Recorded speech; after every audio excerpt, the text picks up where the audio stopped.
12 avril 2021, mesdames, messieurs, bonjour. Voici les titres du journal. Des millions de personnes décèdent chaque année dans le monde d'une hépatite selon l'Organisation mondiale de la santé. Mais pour être soigné, encore faut-il savoir que l'on est malade. Le dépistage reste la solution. Karina Sen, l'une des plus belles voix en compétition au concours continental Reverse Afrique francophone, se prépare pour la dernière phase qui se tiendra en Afrique du Sud. Elle a été reçue dans le 19h45 de ce dimanche par Patrick Adjaboudi. Et puis, Saïd Rachad Bello est un portraitiste hopper. Au-delà de reproduire une image fidèlement avec son stylo, et lui donne aussi une vie.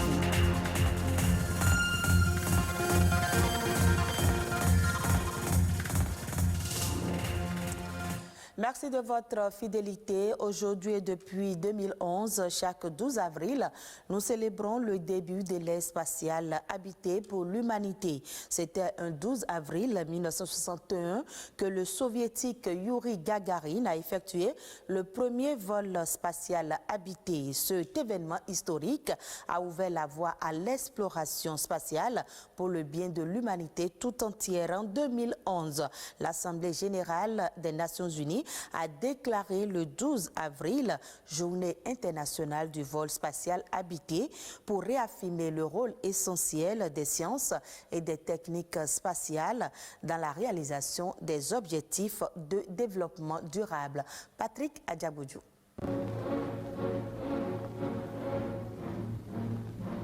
12 avril 1961, le soviétique Youri Gagarin effectuait pour la première fois au monde un vol spatial habité.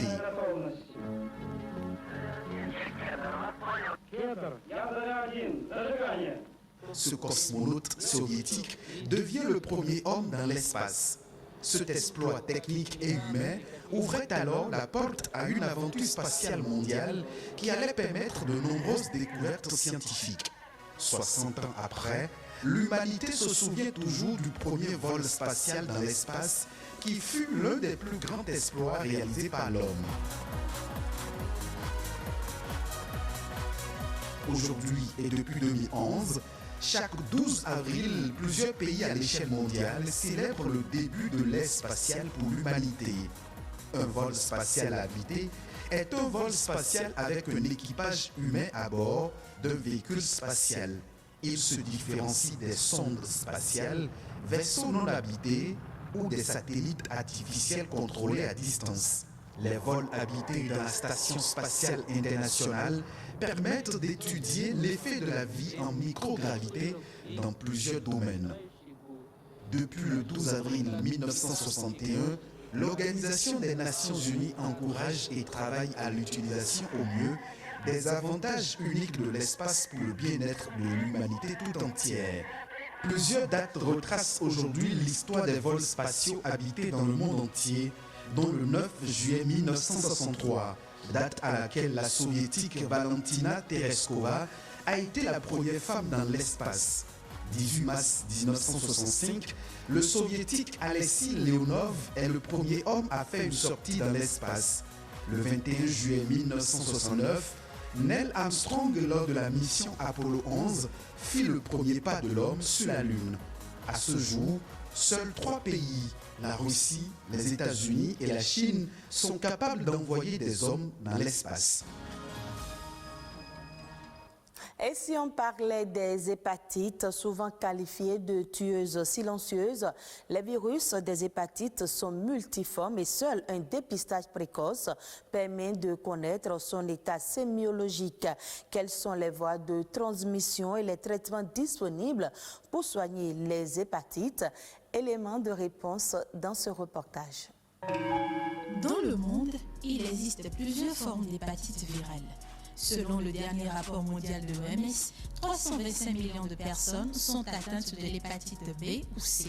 Les spécialistes évoquent des causes variées. Et ces virus sont désignés dans l'ordre alphabétique suivant leur découverte de A, B, C, D et E. au Bénin, c'est les causes infectieuses. Et dans ces causes infectieuses, on va parler des causes infectieuses virales. Il y a les causes toxiques et il y a les causes métaboliques. Ça concerne des sujets qui sont souvent très obèses. Il y a d'autres causes, les causes immunologiques, des tisanes que vous pouvez, certains médicaments aussi qui peuvent être cause d'inflammation du foie. Au Bénin, les hépatites B ou C exposent plus à la chronicité lorsqu'ils ne sont pas tôt détectés, tant les signes sont silencieux. Il y a ce qu'on appelle les infections aiguës et les infections chroniques. Aiguës pour dire que le délai de l'infection ou de l'inflammation jusqu'à la guérison de la maladie, ça n'excède pas les 6 mois. Quand l'infection évolue au-delà des 6 mois, on parle de chronicité. Et si vous passez à la phase chronique, ce qui voudra dire que vous êtes exposé aux complications. Et notamment les complications, c'est la cirrhose et c'est le cancer du foie. Dans 80% des 2 cas, il n'y a pas de signe. Avant que l'ITEL n'apparaisse, généralement, vous avez de la fatigue, de la fièvre, des douleurs dans les articulations. L'hépatite est qualifiée de tueur silencieux. Son mode de transmission reste tout précoce et dangereux. La majorité ont l'hépatite B, mais c'est une contamination qui se fait très tôt dans les premières heures de vie, de la mère à l'enfant. Ça peut se faire de façon horizontale avec les enfants vivant sous le même toit. Les autres voies qui sont sexuelles ou bien sanguines, c'est beaucoup plus rare. Le virus C, c'est une contamination purement sanguine. Avec l'évolution de la science, il existe aujourd'hui un vaccin pour prévenir les hépatites et des moyens de traitement pour les personnes atteintes. On a du vaccin monovalent pour vacciner systématiquement dès les premiers jours de vie tout enfant qui naît. La vaccination pour l'hépatite B, il faut dire chez l'adulte, c'est le schéma à 3 doses. Concernant la forme aiguë, c'est l'hépatite B, il n'y a généralement pas de traitement, c'est le repos et il faut éviter d'autres produits qui agressent le foie davantage. Tout rentre dans l'organisme, se charge de régler le problème dans les 6 mois. C'est seulement ceux qui font une hépatite chronique active, c'est ceux-là qu'on prend en charge. Parce que le traitement qu'on donne pour l'hépatite B, c'est un traitement à vie. Alors que pour l'hépatite C, c'est un traitement de 3 mois et là, vous avez la guérison dans les 3 mois après le traitement. Le Bénin se situe dans une zone de forte endémicité. Pour plus de sécurité, les médecins recommandent le dépistage précoce et la vaccination chez les sujets sains. Je l'annonçais dans les titres, Karina Sen est l'une des plus belles voix béninoises en lice pour le trophée du meilleur chanteur-interprète du plus grand show télévisé, The Voice Afrique francophone. Après une longue pause du fait de la pandémie du coronavirus, la compétition reprend de plus belle et va connaître son apothéose le 15 mai prochain. Avant de s'envoler, elle a été reçue dans le 19h45 de ce dimanche par Patrick Adjabodjou. Elle nous parle de son parcours. Bonjour Karina Sen. Bonjour Patrick, bonjour à tous les téléspectateurs. Tout le plaisir pour nous de vous avoir sur ce plateau. Partagé. L'aventure du festival musical The Voice Afrique francophone saison 3 démarre très bientôt. Karina Sen est-elle prête pour nous offrir toute l'originalité et la singularité de son talent, de sa voix? À mon niveau, je pense que je suis prête. Et comme on dit, on reconnaît le maçon au pied du mur. On attend l'instant fatidique, mais personnellement, je suis prête. Qu'est-ce qui vous fait dire que vous êtes prête? Vous avez beaucoup travaillé déjà? Forcément, on a beaucoup travaillé, on a beaucoup médité, beaucoup de concentration. Et là, on se dit, on joue le tout pour le tout. Donc, voilà, on est prêt. Vous êtes prête pour matérialiser cette confiance que vous dégagez en vous?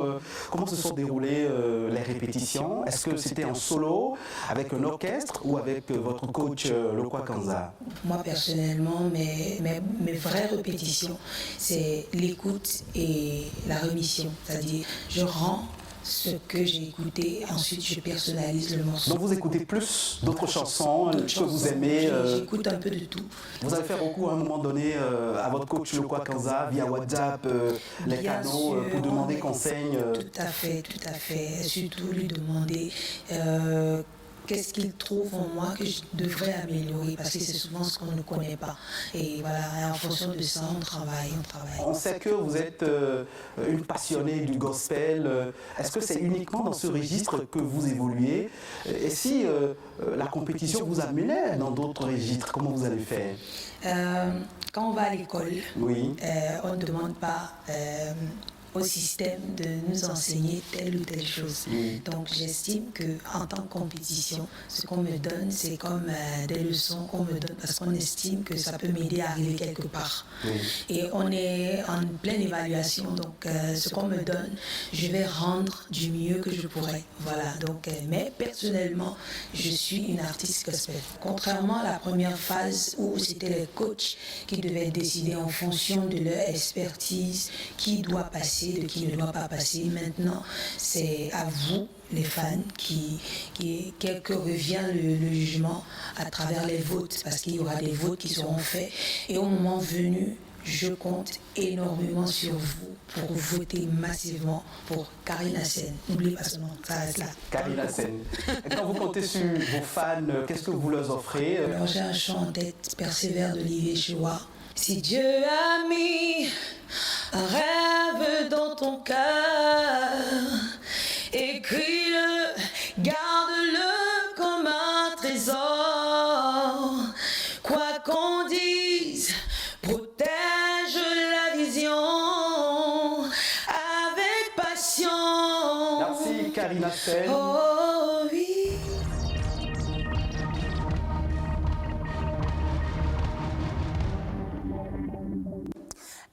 Et on parle toujours culture, on connaît les dessinateurs de rue, les graffitistes, les caricaturistes et autres BDistes, mais les styloportraitistes, pas vraiment. Pourtant, c'est un style tout aussi particulier que compliqué qui permet de capturer un moment privilégié et d'immortaliser l'émotion qui l'accompagne. Allons à la découverte d'un jeune dessinateur portraitiste dont rien ne filtre sur la finesse qu'il cache au bout de ses doigts. Rodrigue Blondoumé, Ulvaeus Balogun. Sa passion pour le dessin est indescriptible. Il dessine avec finesse et ses œuvres sont de véritables photographies. Chaque trait, chaque mimique ou chaque ride, aussi minuscule soit-il, est scrupuleusement reproduit. Ses portraits réalisés au stylo Schneider sont d'une incroyable précision. Et pourtant, Saïd Rachad Bello, alias Machete, n'est pas sorti d'une école d'art. Quand j'étais encore au primaire, j'ai eu à essayer un portrait de mon père, mais c'était pas vraiment ça. Parce que c'était très complexe pour moi, étant encore très jeune et n'étant pas habitué à ce niveau de dessin. Ce portraitiste autodidacte s'est véritablement lancé dans ce style de dessin il y a 3 ans, après l'obtention de son baccalauréat D, avec comme outil de travail le stylo. C'est très compliqué et délicat de dessiner avec le stylo, et c'est la raison pour laquelle j'ai particulièrement aimé ça. Le stylo, on n'a pas besoin de tailler à chaque fois. Donc ça glisse bien sur la feuille. Ici, dans son encre, Saïd Rachad Bello laisse couler l'encre de son stylo pour retranscrire les émotions et les expressions de ses modèles. L'objectif d'un portrait, ce n'est pas de faire une photocopie ou une impression manuelle d'une œuvre d'art, non. C'est de créer cette nuance-là entre l'œuvre et le modèle. L'aventure n'était pas aisée pour lui dès les débuts. Mais il est resté accroché à ses rêves. Pendant plusieurs années, quand j'étais encore jeune, on m'a dit oui, ça aide, tu as du talent, mais là, ça ne donne pas au Bénin. J'avoue que ça a vraiment inhibé mon potentiel en art plastique. Et quand je me suis donné ce défi après le bac, les gens sont impressionnés par ce que je fais. Mais Machete ne vit pas encore convenablement de son talent. Et il arrive des fois où je n'ai aucune commande en un seul mois. J'avoue que je vis au jour le jour pour le moment. C'est-à-dire ici, là, j'ai le soutien de quelques amis et parents et tout, j'arrive quand même à m'en sortir. Le prix de ses œuvres varie entre 30 et 50 000, mais tout dépend de la qualité de la photo, du format voulu, des couleurs et du cadre décoratif. Un portrait comme celui-ci, c'est un format A3. Un format A3, c'est l'équivalent de 2 papiers A4. Et pour le faire, j'ai eu à utiliser 2 stylos Schneider et du papier Bristol également. Ça m'a pris 6 jours de travail. 6 jours de travail, de jour comme de nuit bien sûr. Si je ne travaillais pas de nuit, j'allais faire au moins 2 semaines. Si ces portraits au stylo font frissonner en raison de leur perfection ultime, Saïd Rachad Bello alias Machete rêve de perfectionner son art afin d'inspirer sa génération. Et ce sera tout pour ce journal que vous pouvez suivre à nouveau sur le www.oactb.bj. Merci à vous de nous avoir suivis.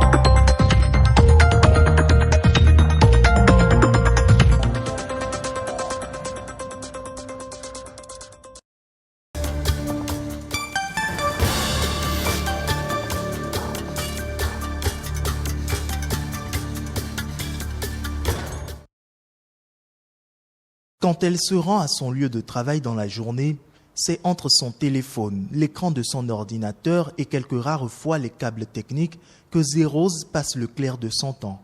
Je suis responsable chef département de 3 réseaux d'accès, 3 technologies de réseau d'accès. Quand on dit réseau d'accès, c'est les équipements qui fournissent, qui amènent chez le client lambda l'Internet. Et les matins, qu'est-ce que je fais? On doit m'envoyer des points selon des séquences d'heures. Je jette le regard là-dessus, je vois les anomalies, j'apporte mes analyses là-dessus, je donne des instructions. Alors, quand je prends ces requêtes, je l'envoie. Après toute analyse, je l'envoie à qui doit traiter et je fais le suivi, j'attends un compte rendu par rapport à tout ça. Un peu ce que vous avez constaté, que d'ici, j'ai pu gérer une situation à Parakou tout en donnant des instructions de prise en main. Pour en arriver à ce stade, des sacrifices, Zérose a dû en faire avec comme seul guide sa passion. C'est pas vraiment rose du début jusqu'à la fin, mais il faut tenir. Il faut tenir. J'ai fait toutes les couches dans ce métier. J'ai été agent, adjoint et toutes les couches. Donc, à chaque étape, à cette difficulté, mais quand tu tiens là-dedans, quand tu fais tes preuves, quand un OSA se présente devant toi parce que tu es femme ou parce que le regard ou l'appréciation ou l'approche de l'environnement s'impose à toi, il te revient de t'adapter et de prendre de la hauteur par rapport à ça. Mais si tu te recroquevilles dans ta peau de femme, mais le système va t'avaler. À l'époque, c'était vraiment perçu comme un métier d'homme parce qu'on ne voyait pas derrière la réalité de la chose. On pensait que c'était une question de force physique et autres. Là, on dit, mais est-ce que tu peux tenir? Est-ce que tu as ce qu'il faut, les muscles qu'il faut pour tenir? L'ambition est de plus en plus grande aujourd'hui et cette femme, empreinte dans le digital, donne envie non seulement à ses collaborateurs, mais aussi aux jeunes femmes de la nouvelle génération. Quand je la vois travailler et quand je vois le secteur que j'adore, je pense que c'est une occasion pour moi de demander à toutes les femmes qu'il n'y a rien de compliqué. L'essentiel, c'est de se donner et de se cultiver. C'est un secteur qui impose la mise à jour. Il faut s'honorer dans ce domaine et devenir des élites, comme les exemples que nous avons, notre ministre Ovalie, et comme plusieurs d'autres femmes dans le secteur aujourd'hui. Si depuis les années 70 où le digital a vu le jour, les hommes ont été nombreux à s'engouffrer, aujourd'hui, les femmes sont de plus en plus amenées à oser, innover et entreprendre dans le domaine, faisant du digital un monde de plus en plus inclusif.